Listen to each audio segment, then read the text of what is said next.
Catherine Bernardo update. Spotted nga sila Catherine at Mayor Mark Alcala sa isang clothing store sa isang mall.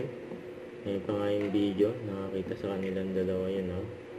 Habang nagtitingin ng damit sa isang clothing store. Napatingin pa nga si Mayor Mark sa camera tatlo sila. Kasama rin yung kapatid ni Mayor Mark. Ayun si Catherine sa si Mayor. Ayun, pumila sila sa counter. Ayun, congrats. Bumalo ng 7 million views sa social media ang Someone Someday teaser.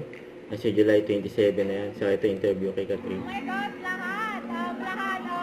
It's not just a love story. It's also a story about friendship, life, and everything in between. So, I can't say na isang genre lang siya, pero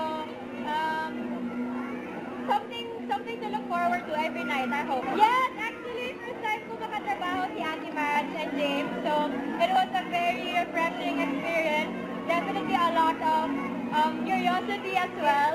And hi, iba rin siya on set. So, I hope lahat ng mga manonood makikita yung bagong samahan na gano'n on screen.